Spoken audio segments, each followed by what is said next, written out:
This is where the fun begins. Well, actually, maybe just a little bit of fun. So, Obi-Wan Kenobi and Thor 4 More Thor just came out, and I gotta say, I was pretty disappointed with both. They weren't all bad, definitely some high points for both, but overall, not my favorite for either franchises. Let's talk about Obi-Wan first. This show's a little harder to talk about without spoilers, so I'm just gonna throw just a tiny spoiler alert for Obi-Wan. So if you haven't seen it yet, you can skip to this part to watch my Thor thoughts. Now, Kenobi was a confusing series. It started out actually pretty well. We got to see this kind of broken Obi-Wan Kenobi who has really thrown away his Jedi life, and it's honestly sad to see. Ewan McGregor does a great job in these first couple episodes showing his struggle, and it just felt so nice to see his character again that I haven't seen since 2005. But the thing is that this series really relies on that nostalgia, because almost anything else in the show that doesn't involve either Vader or Obi-Wan feels extremely pointless and kind of jumbled. I've heard there was a lot of rumors that this series was originally supposed to be a movie, and then a trilogy, and then it went to Disney Plus. After watching this show, it definitely feels like something is off, and they weren't really sure what they were doing with this show. Obi-Wan and Vader's relationship is really the only thing that feels fleshed out and realized. Everything else just kind of feels like fluff. Except, surprisingly, maybe Leia and Obi-Wan's relationship. I was really surprised by how much I enjoyed them together. And Leia's actor also did a pretty great job, except for that dumb chase scene. Oh no. Yeah, this show has a lot of dumb scenes in it. Like Reva's parkour montage. What? Reva also isn't as bad as people are saying, but she's not really great either. Some cool things this show does is seeing Obi-Wan realize Anakin is alive for the first time, because I totally forgot that Obi-Wan probably thought he had killed him on Mustafar. So it was really cool to see his reaction. Plus that heart-wrenching scene at the very end of the series where Obi-Wan apologizes to Anakin was great. Well, the fight before that scene takes place wasn't the best. Actually, none of the action really was that engaging in this series. I feel like the choreography just has not been as great for lightsaber fights since episode 3, which came out all the way back in 2005. But to be honest, I don't really have much else to say about this show. It started out okay and just felt like nothing from almost the rest of it, besides Vader stuff. The best part of this show, by far though, has been seeing Hayden Christensen again doing press. It's so good to see this man back. Next up, Thor Love and Thunder. Oh boy, this movie, okay. After seeing the trailers, I was a bit scared going in, and after getting out of the theater, it was exactly what I had feared. It's just a pretty looking, dumb comedy with a couple of nice moments, and honestly, that brief description makes this movie sound better than it is. This movie is just, it didn't work. I don't know if it needed to be longer or just needed a different script, but it just felt off. This movie is filled with jokes, like 75% of it at least is jokes, and they rarely landed for myself. I mean, like the dumpling god, really? And the goats at first were funny. Actually, you know what? No, I don't think the goats were ever funny. It felt like I was watching one of those shitty Marvel SNL skits where I can tell they're making jokes, but none of it is funny.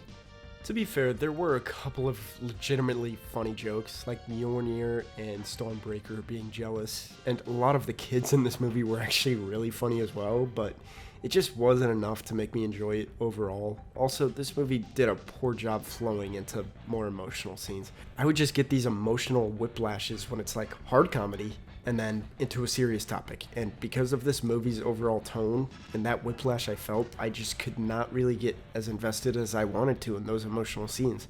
Like, the emotional core to this movie was really great on paper, and I think it could have worked if there were just a few more scenes with it and it felt more natural when setting it up, but it didn't work for me. Other things about this movie I didn't like. The second act of this movie felt like 5 minutes long to me. The pacing and editing was just so odd. Gore, Christian Bale's character, was definitely a highlight, but I feel like we could have seen him more. Also, Thor. He felt so weird in this movie. Like, in Ragnarok and Endgame and Infinity War, he felt like he kind of used his comedy to hide his pain. and you could kind of see through that. But in this, he just feels like a dum-dum who likes to joke around a lot and never take anything serious, and there's nothing really underneath that. Also, just feels like he's trying to find out who he is for the 20th time. Valkyrie felt pointless and wasted. Some of the CGI I felt was so bad that I was like, okay, they had to have made this so bad because it's funnier, right? Because this looks absolutely terrible. The classic rock songs were overplayed where it didn't enhance anything and became nothing to me. The score in general I didn't really notice either, which is a shame because I love most Thor soundtracks and Michael Giacchino soundtracks. Basically everything this movie does, Ragnarok does a billion times better. I get this movie was purely trying to be a fun time and mainly a comedy, but when the comedy rarely even works and they barely try to blend it in with the non-comedic stuff, it just does not work at all and isn't very fun. But I'm tired of trashing this movie. There were some really cool stuff in it as well. As I said before, some of the jokes are good, and this movie has a really nice color tone to it. It was also really cool towards the end in the Netherrealm type of place where the color is kind of drained. That was just a really cool setting and fighting area. Basically, everything Gore's involved with is actually pretty cool. His powers were interesting, his backstory was sad, and the way they ended it was actually pretty well done. I think the last 30 minutes of this movie was the best part about it, which is actually pretty rare for a Marvel movie, I'll say. Now, let me talk a little bit about spoilers, okay? 3, 2, 1.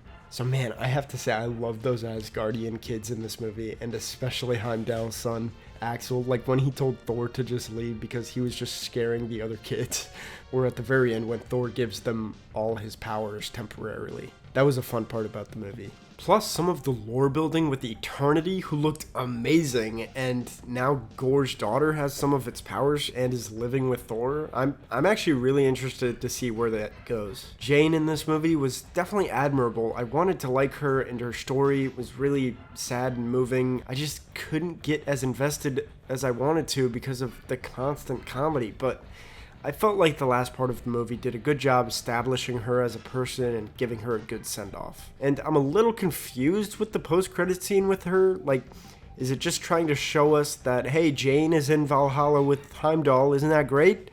And give her some good closure? Or is it trying to set up something in the future? It's the MCU, it's probably the latter. But my god, the other post-credit scene with Roy fucking Kent. I am actually so excited to see Brett Goldstein as Hercules. Hercules is a great character in the comics, and Brett is a fantastic actor. So I'm excited for the future after this movie, but the movie itself was not my favorite. Now let's see, where should I put these? I'm gonna put Obi-Wan. Oh man. Okay, I'm gonna put Obi-Wan under Sonic the Hedgehog 2, and Thor right above Sonic the Hedgehog 2. Okay, I have to go return some videotapes. Bye-bye. Thor.